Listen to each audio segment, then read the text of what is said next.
Lord Andrew Adonis, a very good morning and welcome to the Independent Republic. Good morning. Thank you very much for joining us. How are you doing? Well, we're all doing our best, aren't we, in this lockdown? But frankly, it's not great for the country. It's we've got not. To work out how Whereabouts how are we come you? out of it. Whereabouts are you currently? I'm in London. You are, okay. Well, I always am, and I've never seen London so empty. I mean, it's London without the people. And we're looking forward to meeting all the people again, aren't we? Well, we are, but actually there's parts of London which are rather nice when they're much more quiet. I stopped going on the tube a while ago because I thought Sadiq Khan's decision to limit the number of trains was a bit ridiculous, and I didn't fancy, travelling cheek by jowl with lots of people and possibly getting infected. So I now drive, and I'm happy to see that you finally removed the congestion charge and the parking has become free. So that's a very good thing. But it is very strange. I agree. Well, the big issue now is how we come out of it. And obviously, we need to do so safely. And we're all studying what particularly the Germans are doing, because they're a bit ahead of us on this. And what Chancellor Merkel said this week about how she intends to start opening the primary schools, see how that goes. Then essential traders, whilst still maintaining a lot of social precautions. It looks as if that's going to be our way ahead after this next lockdown. Yes. And how we handle that as a country, I think, is going to be absolutely crucial in the weeks ahead. Yeah, I think the difficulty, I suppose, for the government and for every government really is the sort of the unknowns that we know nothing about. Because we're watching Spain and Denmark and Austria lifting their restrictions on some things, and it looks as though France are going to open up their schools as well. But you won't really know, will you, for 6 months whether that was a good idea or not? Well, the great advantage we've got, because we're a bit behind them, both in the lockdown and in opening up, is that we can look at what they're doing very carefully. And I hope all our people in Whitehall are doing this, because it's really important. What actually happens, how they go about opening the schools, how they deal with the social distancing of the teachers, which is particularly important because, of course, kids aren't liable to go down with it, but older people are, and we need to learn really seriously from what they've done, so that it looks as if it's going to be 2 or 3 weeks' time, doesn't it? We start going down the same track. Yeah. We do it on the best possible model and can correct quickly if things start going wrong again. Yeah, exactly. I mean, is it possible, do you think, that, say, this time next month, that we might have the ability to open up gyms for people, for example? I would have thought so. But because that's the direction that Denmark, Austria, Germany, Spain are going. Yeah. They're starting to. They're clearly going through 3 phases, aren't they? The first is opening up primary schools. Yeah. And essential services, but with serious social precautions. The second is a more wider opening up, but maintaining the social precautions. But they've all said that they're not going to allow larger gatherings until at least August. Yeah. So the question which you then face is, where do you put particular activities like gyms you just mentioned, but also secondary schools will be a big one, universities will be a big one. Where do you put them on the spectrum? Are they in the first phase or the second phase? And this really matters because, of course, people's jobs are at stake at every stage. Yeah, absolutely right. I mean, funnily enough, I suppose in terms of universities, for example, there's a lot of things that might change going forward because so many people can now do stuff online that there might be a situation where the university says, well, let's just keep doing that. There's no necessity for people to go and sit in the same room and listen to a lecture when they can do it online. I think you're completely right.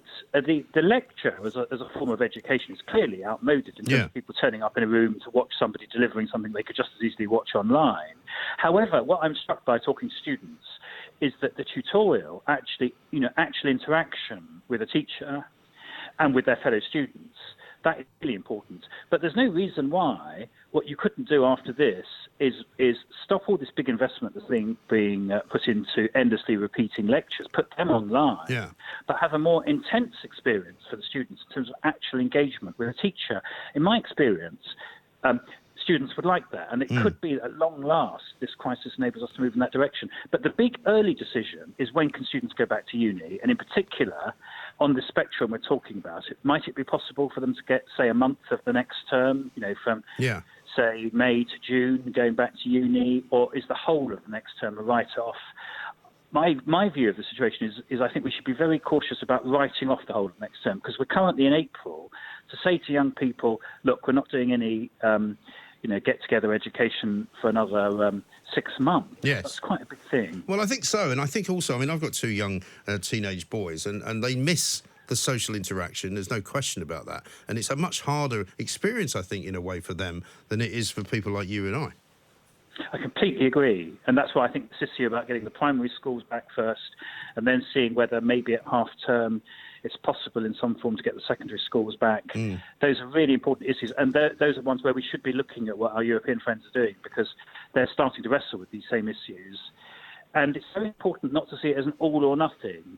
It is possible to have some parts of your economy and education system functioning with precautions without opening up everything. And in particular, what you've clearly got to avoid is pubs and packed tube trains where people are cheek by jowl, particularly older people, of course, because they're the ones most liable to go down with it. Yes, exactly right. In a serious way. I mean, but when it comes to schools, maybe you can take a different approach. Yes, exactly right. One of the things that surprised me during all of this, and I mean, there have been many things that have surprised me over the last 2 months, but the HS2 decision, you were obviously involved very early on with HS2, but I mean, why on earth would they, in the midst of all of this, suddenly say, right, we're going ahead with HS2? Well, the decision has already been taken. Indeed, it's been taken 5 times in the last 4 years to go ahead with it. And the last time was in February, when Boris Johnson went ahead and made a statement in Parliament saying we would do it. And I think, you and I may disagree on whether HS2 is a good idea. I think it's essential to have state-of-the-art, high-capacity connections between our major cities. But we've come to the stage now as a country whether we can actually deliver on big infrastructure projects once we've committed to them. Yeah. We've already spent 10 billion in HS2. There were thousands of people that work on it. Indeed, alas, quite a few of them are being furloughed at the moment because of the crisis, but they were working on it before. To stop it now, having taken those decisions, whether you think it was a good thing or a bad thing, I think would be really ludicrous as a decision.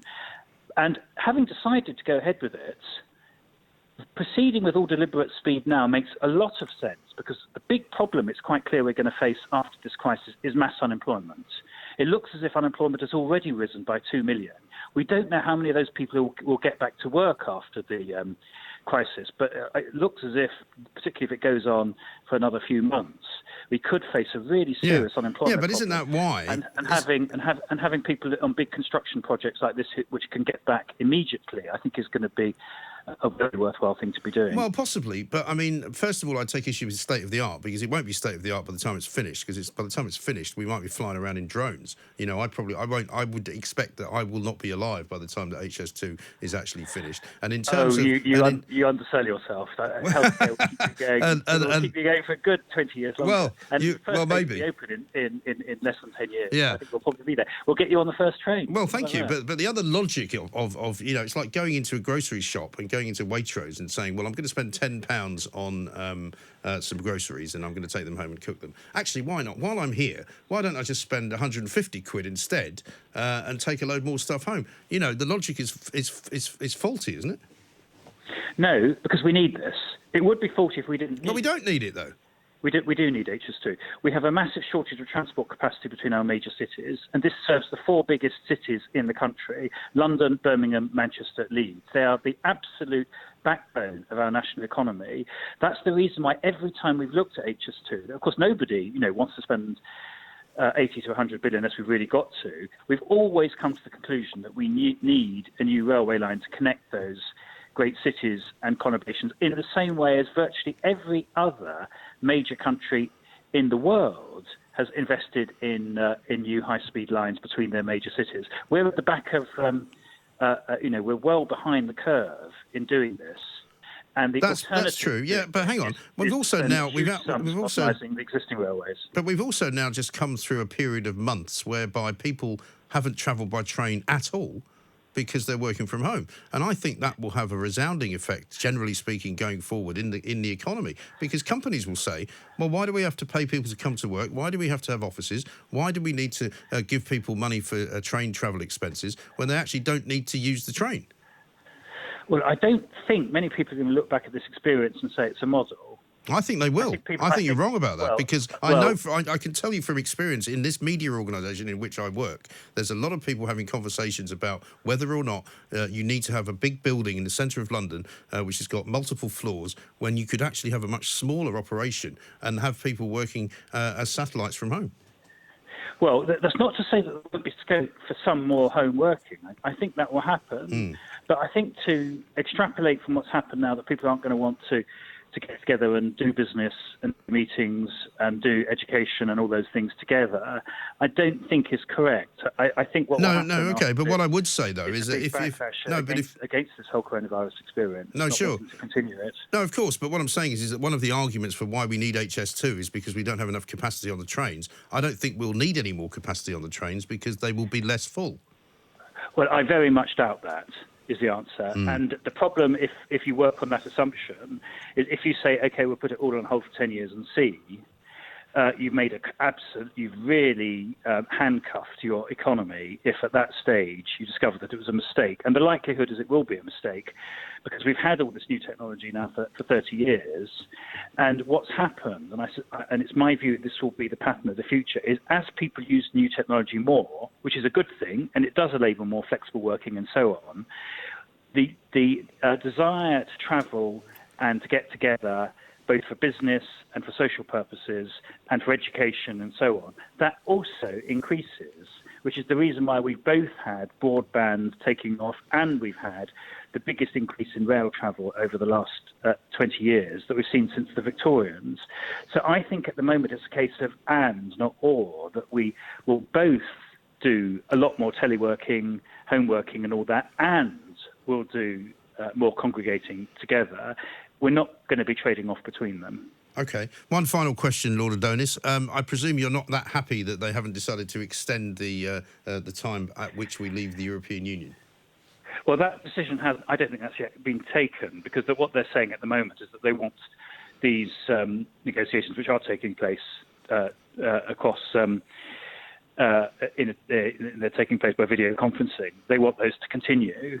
Let's wait and see where they get to. If they can indeed get to a position where they've got a deal in the next 2 or 3 months, fine. Don't you think the European Union have behaved disgracefully when it comes to not helping Italy? Well, we're still in the early stages of this yet. The big question. Well, Italy's not. Italy's not. Italy was begging them for help, and they didn't get any. No, they have had some help. There's a big debate about whether they should have more, but of course, that is a debate which affects us too in due course. Whether we think we have any duty to help with the reconstruction of the countries worst affected. So there's going to be a big debate for us as well. Well, I don't think we do we? Because we're not in it anymore. We've already left. Whether we have an interest in economic regeneration in Europe is a big question for us going forward. Are we just an island and we pull up the drawbridge and we can have nothing whatever to do? No, but there's a difference between. That's a big question. The idea it's like foreign aid, isn't it? There's a difference, Lord Adonis, between helping countries because you want to help them because you feel like it's a moral duty, as opposed to being forced to help them because you're part of this kind of club where they come to you for money all the time. No, but they're not forced to. There's nothing in the European Union that requires one country to help with the reconstruction of another. That's not the case. Well, what's the point of it then? Debate taking place. Free trade. That's at the heart of it. It's maintaining an open set of trading relations. That's what that's why they shut all the borders then. And that's why they shut all the borders. Yes, they had to because of the crisis. Yeah, right. It's falling apart at the seams. You might as well admit it. No, so this is a ludicrous argument. Of course, at the moment, when you're in the middle of a global pandemic, where any travel, not just travel across borders, but travel within cities. I mean, you and I at the moment are at home. Well, we've just imported a plane load of Romanians has just landed at Stansted Airport to pick a load of fruit. Yes. That's true, and we've allowed that to happen because we needed it for our economy. Right. But most people are locked down, both within countries and between countries. What happens after this, of course, is the issue, and what we all want to see, whether we're leavers or remainers, is a properly functioning international trading economy. I mean, our futures will be decimated if that's not the case.